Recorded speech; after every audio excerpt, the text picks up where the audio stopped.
Hey everyone, this is Josh. And Jeannie Rufus. Look who's here. Hey guys.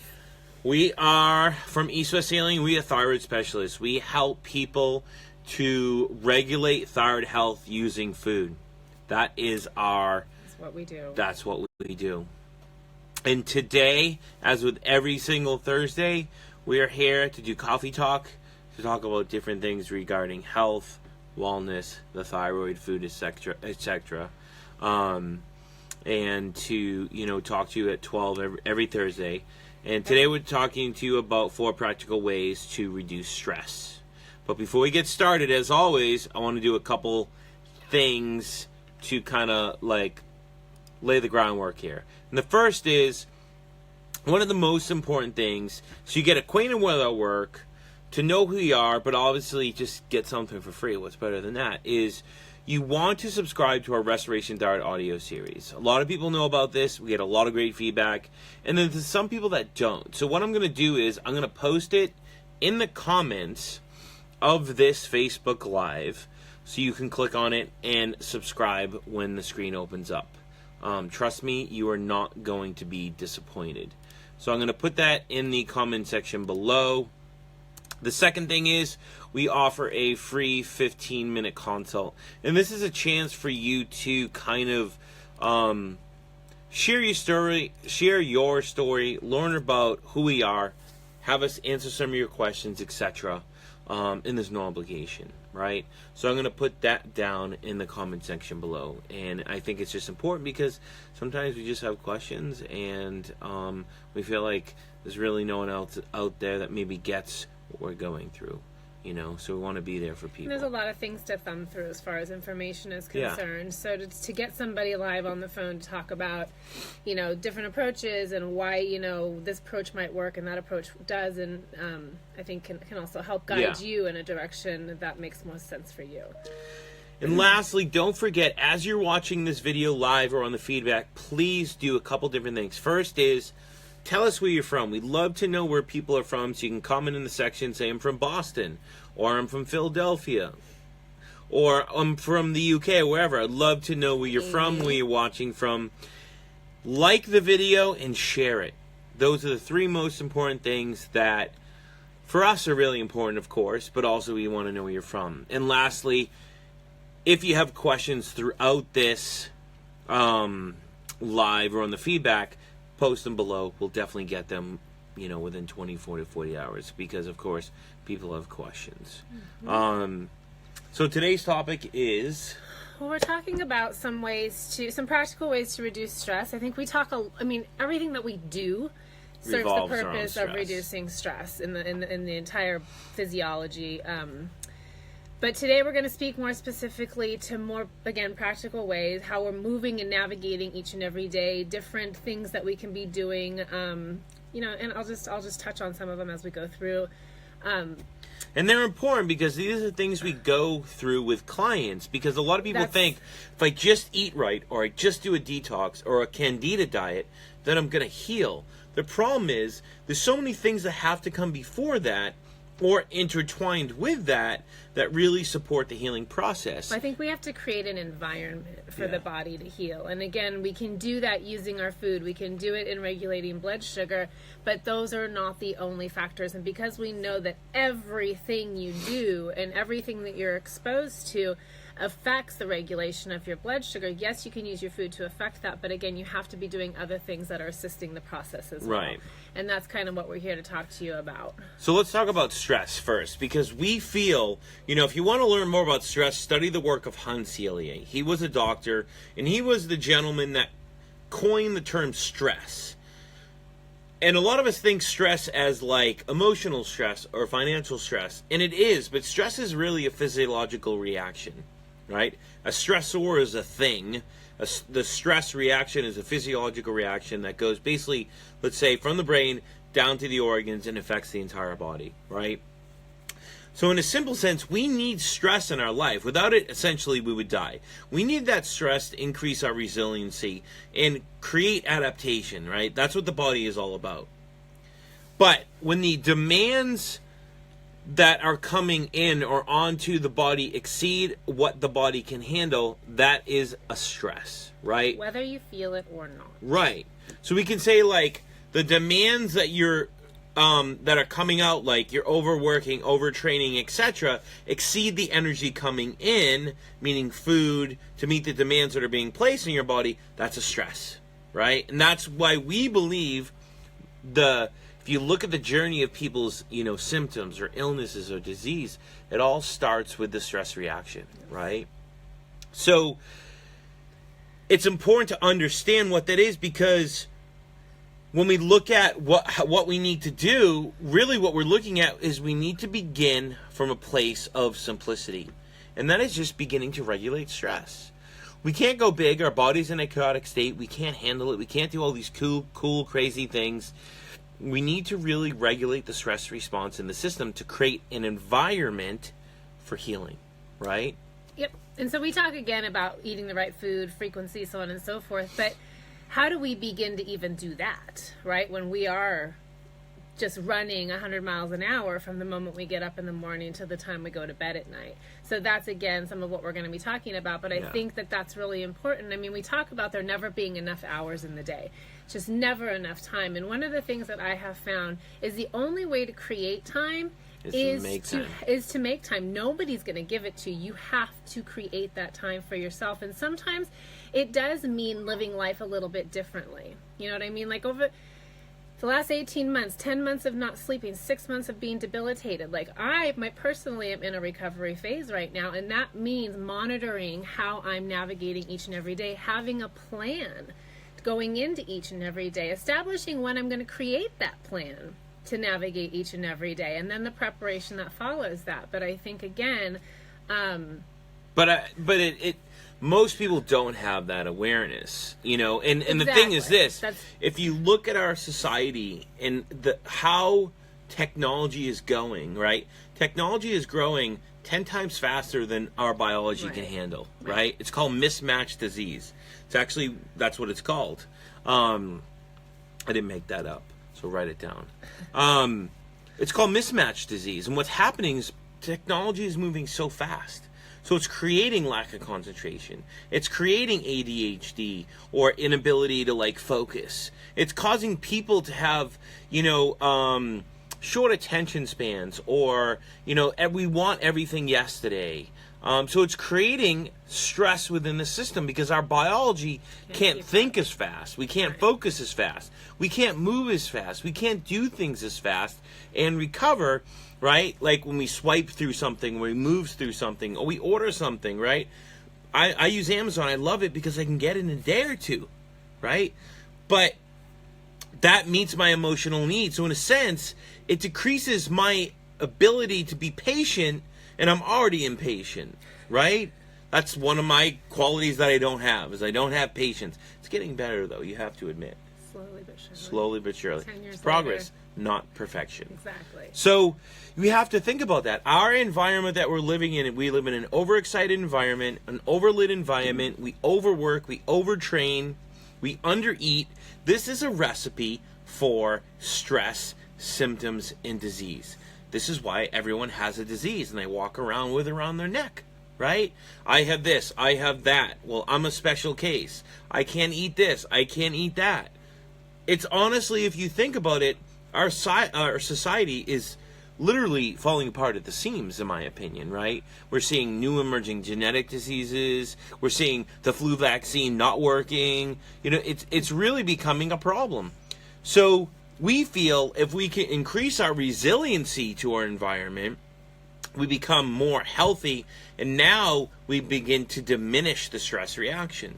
And that's what our philosophy is all about. And these are the things we want to talk about today, because I usually go more the science way. So really what we're trying to do is that autonomic nervous system is sympathetic and parasympathetic. Everyone is so sympathetic dominant that their parasympathetic system, which is rest and digest, it's non-existent. It can't even peek its head through, right? So it's almost in a state of shock. Right. It's almost in a state of shock. Yeah. So a good example of this, were the examples we came up with? What?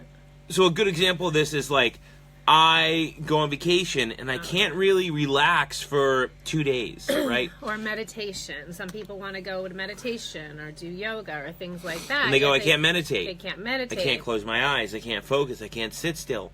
I want to go to yoga and beat myself up versus really be in my breath and feel my body, right? We're constantly up in our heads and we're not in our bodies 9 times out of 10. And that is, again, yes, those are great tools, but they're not as practical in this day and age based on what we're seeing within the nervous system. Well, it's practical. It just means our nervous system is just so overloaded. It's giving you information. So we have to say, okay, well, you can't meditate in a day, right? Right. If you're living a certain way, your physiology, your health, your life is a reflection of that. And it's not just going to change overnight. If you're going 100 miles an hour and you just stop, doesn't mean your physiology is going to stop, right? It takes time to unwind that. So really what we're trying to do as a team with food and breathing and all these different modalities is, I'll give you the science side, is really strengthen the parasympathetic nervous system, which is called the vagal tone or the vagal brake. You can read a lot about it online. You study the work of Stephen Porges. He was the guy that brought forth the polyvagal theory. That's the stuff that just makes my mouth just water. And what you're doing is you're quieting down the excitement of the sympathetic nervous system. So now your parasympathetic is in control. It's not dominant, right? When we need to kind of calm down, the brake goes on, this comes off, the sympathetic. When we need to go into that state, the brake comes off a little and the sympathetic comes up. So that's really what we're trying to do with food and lifestyle and breathing. Mm-hmm. Right? Yeah, absolutely. Awesome. Knuckles. So, just like we said at the beginning, it's all about reducing the stress because, again, that's going to allow you to better, more efficiently engage the parasympathetic and create more balance within it. So before we get into it, because we work with so many people and there's so many people that watch this live as well as listen on the playback, we'd love to know from you because, we're just going to give you 4 today. Of course, it's a lot, right? And there's certain things that work for certain people. Are there things that you've done that's really helped you regulate stress or the physiological reaction of stress in your system? If you have and you feel like it's really worked, you want to share it with us and share it with the world so people maybe can benefit from it, please put that in the comments. Because, obviously we have our way of doing things, but we love to learn from everyone because there's things sometimes we just don't think about. Yep. So what's the first thing? What's the first thing we can do that's very easy day-to-day to reduce stress? Well, I think we have to have a plan. We have to go into the day knowing what's coming. What are our priorities? What must we get done? Sometimes in the morning time, my goal is to get up earlier than everybody else. Usually to get up. No, it's not always easy. I'm not saying it's easy, but it's the easier time for me to do it than at nighttime. At nighttime, you can forget about it. And I've tested this over and over and over again, and you'll probably do the same thing. But finding a time in your day where you're able to take a moment and assess what's going on for the day, and then creating a little bit more of a prioritized list. Based on that list, what has to get done today? And maybe you have the energy for 1 or 2 of those items. Maybe you have the energy for 3 of those items. But it's kind of looking at that and then assessing where is your energy on that day? How are you feeling in your body? What are you capable of? And then maybe, again, scheduling in 1 or 2 of those things off of that list. And then putting the rest of them on the list for the next day. You know what I mean? So at least you're making progress, you're accomplishing goals throughout the day, you're feeling good about yourself. Just those little types of things can make all the difference in the world. So again, finding time to do that and then following it accordingly. There's always going to be hiccups. But as long as you step into the day with a plan, those hiccups are going to be a lot less, they're going to throw you off a lot less. And you're going to be able to, again, establish a little bit more time in your day. You're going to be able to create that space. I mean, when we do things in our day-to-day, we literally schedule it in as we would a client. I'm a schedule master. So that we have enough of that time to do these things. It's such an important thing when you're trying to regulate your nervous system and establish new habits. They're just not going to come out of the woodworks. Excuse me, you have to practice them. And I think, we're all different, right? I don't wake up and make a list like she does, right? We're all very different. You know, I live by my calendar. I put in when I'm going to work out, when I'm going to do some breathing exercises, when I have clients, when I have to coach at night. So I live by my schedule, and Jeannie knows this. And sometimes, obviously, it can get in the way a little bit, but it's important to do that because we know that everyone works. We know that everyone has meetings. We know that everyone, or a lot of people have children. Or we know that some people like Greg Tape are just like taking pictures of themselves and posting it online so everyone can see his big muscles and his impressive, Greg. Beautiful beard, right? We got to find time to do these things. Greg is someone that's followed us for a long time. He's a good friend, and we love teasing each other. So it's important to say the night before, okay, what does my day look like? When is my meeting? When am I going to work out? All these different things. So you can say, when do I need to eat? When do I need to take care of myself? When do I need to take care of myself to meet my needs so I don't go into a meeting starving and I can't eat for 4 hours, right? So I don't go into a workout with no food in my stomach, right? So I work out, and then some nights I coach, some nights I don't. And when I coach, I bring this little baggie. You know, I look like a little metrosexual, you know, guy. And I have all my food in there, right? My post-workout food and the food I'm going to have while I'm coaching because I coach for 3 hours. And everyone, when they see me eating, is like, that's such a good idea. Like, I need to meal plan. And to me, I've been doing it my whole life. It's just something we do. But it's something for me that I always tell people, if I didn't, I would not be able to coach. I mean, I would be able to coach. But the coaching wouldn't be fun because all I'd be thinking about is, oh my God, I'm so hungry. Well, not only that, but you'd be doing it at the sacrifice of your own health. Right. And that's the thing, is like you can do it, you will get through it, but at what sacrifice? Right. So you're sacrificing your own health. So we're talking about everything and thinking about your day and thinking about your food, when you need to take some time, all these different things. And that, to us, is the foundation of health. It comes before everything else. Yeah. It comes before the food.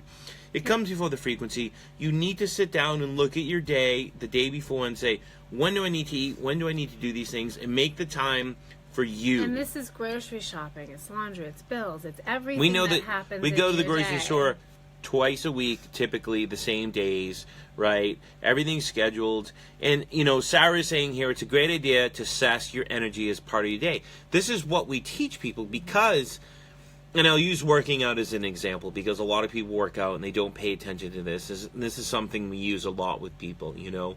You could have a set plan for the day. You could have a set workout, right? And it's a day to go to the gym, but you're stressed. You had a crazy day at work, which just pounds on your nervous system.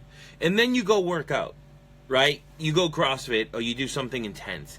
That is not serving your system. Maybe you go, you know, today was a really stressful day. I can even feel it. I'm tuning into it. But I really want to go to the gym. But maybe you go and do less intense work. Maybe you go and only breathe through your nose to decrease the intensity. Maybe you go and just do something anaerobic, or you do bodybuilding that's anaerobic. So you meet your body where it's at, right? And we do that with everything in life. And what happens? Now we're in harmony with our life, which means we're creating health. And that's what it's all about. Exactly. Yeah. Exactly. So Annie O'Leary says, yeah. Can't give what you don't have, or can't give from an empty. Yeah, to be honest. So true. Yeah, you can't give what you don't have, and this is what we're saying is, what is that saying? If you plan to fail, if you fail to plan, you're planning to fail, or something like that. Right. And that's really what we're talking about. If you fail to plan, you're planning to fail. Yeah, that's what it is. So yeah, I think that's you know, a step in the right direction. And again, you know, it takes the practice. So don't get bummed out when it doesn't work out in the right way, but just keep moving in that direction. Commit yourself to sitting down, and even if it's just sitting down to take a breath for yourself, even if you don't write anything down, just wrap your head around what's coming.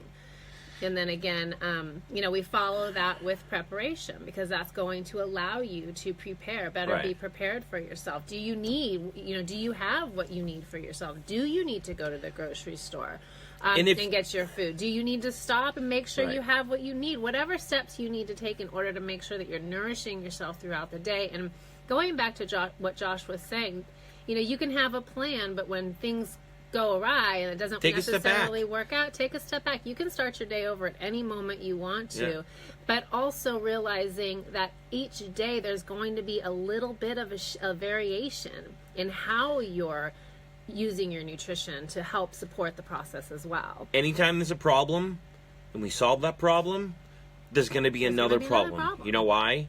Because we are humans, and that's what we do. We solve problems, right? So just go with it. Solve the problem, and new one's going to come arise, and just accept it, all right? The second one is, I'm going to plug my phone in. We kind of touched on preparation, and I don't think, again, there's a ton to say about that. I will say this, though. When it comes to preparing your food, one of the things that I find clients really tends to gravitate towards with respect to creating more rhythm in their life is when you create your grocery shopping list, defining your proteins, because I think most people are making dinner at night, and when you can kind of begin to explore portion sizes and what works for you and what doesn't work for you, making enough for the next day takes having to spend all that time in the kitchen off the table. Right. You know what I mean? You've got what you need already. Now it's just getting into the rhythm of breakfast and maybe a couple snacks depending upon your day and your needs. But I think that as far as preparation is a really good step in the right direction.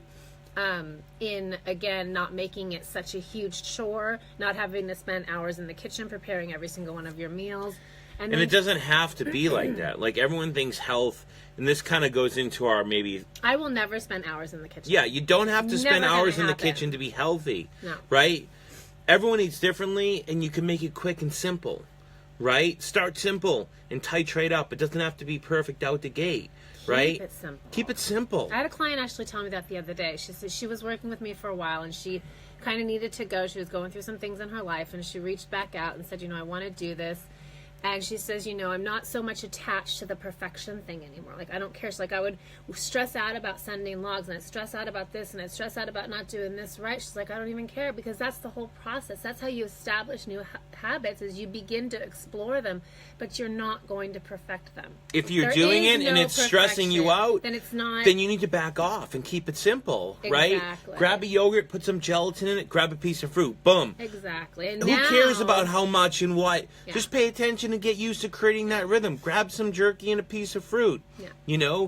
Cook your dinner, cook extra for lunch. Keep it simple to get the ball rolling.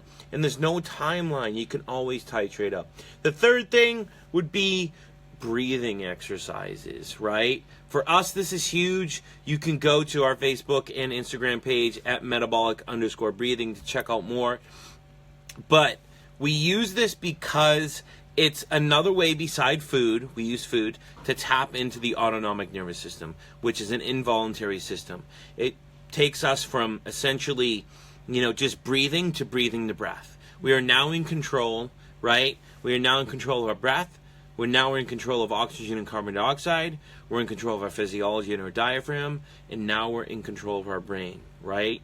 And what we're doing is we're strengthening the parasympathetic system, and we're quieting down the sympathetic system, right? So we're creating all a balance between oxygen and carbon dioxide. We're increasing circulating nitric oxide, and we're really balancing the autonomic nervous system, right? So taking time in the morning, taking time midday, taking time at night, 5 minutes. I'm not talking about 30-minute breaths, deep breaths, gurgling in the throat, laying on the ground in your pants in the sun and doing grounding, breathing. That's not what I'm talking about. And I'm talking about just sitting here. I don't even care if you close your eyes. And just breathing through your nose, right? Structure governs function. We are supposed to breathe through our nose. We are not supposed to breathe through our mouth. When we do, we are going into a different energy system, which is the sympathetic system, right? Now, sometimes we do, but we should be able to recover within a minute or two breathing through the nose. So the first step is breathing through the nose throughout the day. Just takes nice and slow. Slow your inhales down. Slow your exhales down, which is correlated with the parasympathetic nervous system. And then over time, you can get into the fancy holds. No, I was just going to say, Josh was talking about it. I was just going to say, I was doing it, washing the dishes the other morning. And, and something we practice a little bit more often than maybe the norm. But you literally get this sense of your whole body sinking into the earth. You know what I mean? Or you can even visualize that as you're doing it. Whatever is going to connect you and ground you, that again is going to help you balance more of that nervous system. And there's a lot of research to show that you have a direct effect over your immune system and your cortisol through your respiratory rate. So when you slow that down, you de-stress the system. Or right? when you actually begin to breathe. Most people are holding their breath. You're hyperventilating when you're breathing through your mouth. So the first step for most people, if you want to learn more, like I said, go to our pages, but the first step is just breathing through your nose and slowing your breath down. Then you can get crazy with the holds. So what I would recommend most people do is this. In the morning and at night, just slow inhales, slow exhales, right? So take breaths in and out. Let's say initially it's about a 3-second in for you and a 3-second out. For others, it could be even more, like 5, 5, or 6, 6. But let's say you're like, okay, I'm going to sit here. I'm just going to slow it down to a comfortable rate. Let's say it's a 3-3 inhale, exhale. Do that for about 3 or 4 breaths. And then try going to 4-4 for 3 or 4 breaths. Then go into 5-5. If that feels hard, just end at the 4-4. If not, go to 5-5. And do that for about 5 minutes, morning and night. Midday, this is a great way to strengthen the parasympathetic nervous system. Make sure we're taking in enough oxygen and retaining CO2. And this is important because this allows us, the CO2, to access oxygen more so we can get it to our muscles, tissues, and brain, right? Because when we blow off CO2, we can't get oxygen to the brain. So what we do is we do a 4-breath pattern. That's an inhale and a hold, an exhale and a hold, right? The key is the exhale is always twice as long as the inhale. So whatever you do for your inhale, let's say it's 3 seconds, hold your breath for 3 seconds, and then slow your breath down as you exhale for 6 seconds, and then hold your breath at the end for 3 seconds. So it would be like a 3-3-6-3. To start, some people might go 4-4-8-4, but for most people starting out, it's going to be around there. So I'd inhale for 3 seconds, hold my breath for 3 seconds, exhale for 6 seconds, and then hold for 3 seconds. So it's kind of like what we call breath 4, but it's more of like a way to really regulate the stress response. So you can use it as an emergency breath protocol throughout the day when you're at work, etc. But it's a great way to regulate stress and take control of our physiology. So that'd be the third, kind of fourth thing. Well, Third. And what was the last thing? It was hobbies. Hobbies. Yeah. Hobbies. Sounds so simple, right? It brings so much joy to our clients when we help to reconnect them with their hobbies. Of course, we work a lot with food, but people work and eat, right? And focus on their health. They never think about, on their assessments when they write down, what are your hobbies? And they say, I like to play the guitar, paint, surf, and go in the garden. And we say, well, when's the last time you did that? When's the last time you did that? Probably not for since I had my kids 10 years ago. Mm-hmm. So what you're really telling me is you take no time for yourself, and everything that you build up, you just give away. What does that leave you? In the exact same place you started. I've had clients that have reconnected, and it's completely changed the direction of their life. It's completely changed their emotional well-being. So it's really important to find that me time to re-energize yourself. And remember, it's scheduling it in. Yes. So, I had a client that painted, or a client that loves to play the cello, and she hadn't touched it since, similar to what Josh was saying, since her daughter was born. And now she's playing her cello, but she had to organize time in her day to do that. But it has significantly affected her healing process in a positive way. Is playing the cello stressful? Is doing something you like stressful? No. It's a form of meditation. If it's something that you enjoy, it's a form of meditation. So meditation doesn't have to be under a tree. It's anything that you like that de-stresses your system. So we're moving at 100 miles an hour every day. Go, go, go, go, do. When you take a step back and say, me, I'm going to go do a light workout, take a light jog.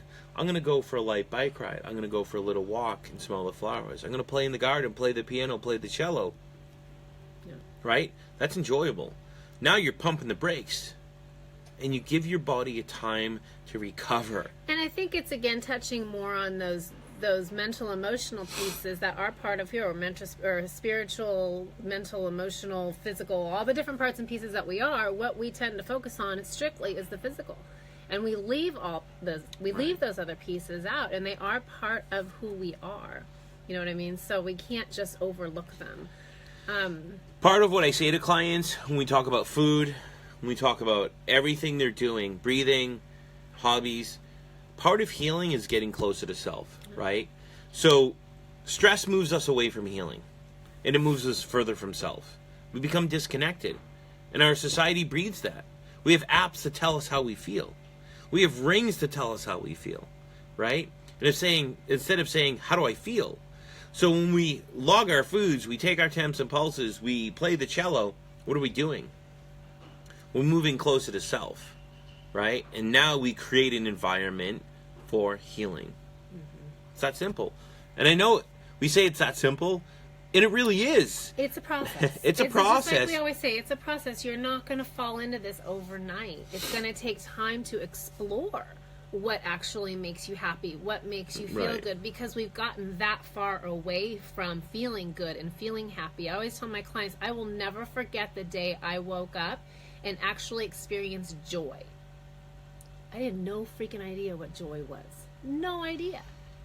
And it was incredible, and I owe it 150% to what we're teaching our clients, because I was in that time. We live our philosophy. I mean, are we perfect? Are we king and queen? No, but we live it.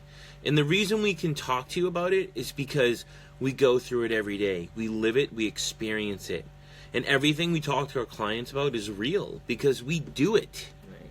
You know. So we talk from a place of experience of what works and what not works. I mean, I've been in this industry itself for 18 years. You know, Jeannie's been in this industry for the same amount of time, right? So it's important to want to get healthy, right? But when we take it to a point of excess, it's not healthy anymore. So take a step back. Focus on your awareness. Focus on the things that you like. If your food and your journey of health is getting crazy and it's too much for you, kick it back a notch. Keep it simple, right? Like the breathing I teach people. That's something I like to teach people. It doesn't have to start with a big word. You don't have to wear hemp pants and be under a tree or even in a class. You could sit at your desk. You can sit in your car. I have a client that does it when she breastfeeds. You can do it any time of the day. And it's a great way to take control of the system, right? You're just taking one step to creating a better environment. You have to start somewhere. You know, someone asked about sharing this stuff because some people don't have Facebook because they're anti-Facebook or they don't want to get online.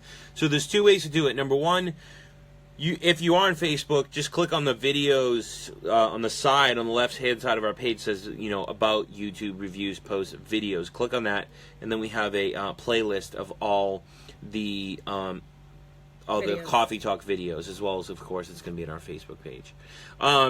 Usually within a day or two after we do these live, I actually put them on our YouTube channel, which is East West Healing. So you can find them on a playlist on our YouTube channel as well. So if you want to watch them again, or you want to share them with people, which would be wonderful, you can access them in those two places. And kind of along, I'm sorry, I wanted to talk about what we were talking about as far as throwing everying out. We'll talk about that next time. You want to do that? We had talked about doing this, so if not, that's okay. Yeah, it's okay. Yeah, go ahead. We'll talk about it next time. That's all right. Stay tuned. Stay tuned. So I want to. We can open it up for some questions. We went a little bit over, but that's okay. Does anyone have any questions they want to ask us regarding what we just talked about, or even past topics, or just anything in general? We appreciate all the hearts, the likes. Love you too, man. Wow. All right. No questions? Okay. Well, if you have questions afterwards or on the playback, just post them below in the comments. We'd love to hear from you. Don't forget to like it and share it. And don't forget that every single Thursday, we changed it. Yeah. We're doing it Mondays and Thursdays, and honestly, it was too much for us with everything we have going on. And we really do enjoy doing this. So what we're doing is we will be here every single Thursday at 12 p.m. Pacific Coast time to do Coffee Talk. So we will be here next Thursday, 12 p.m. Pacific Coast time. Have a great day, guys. Have a great day, guys. Bye.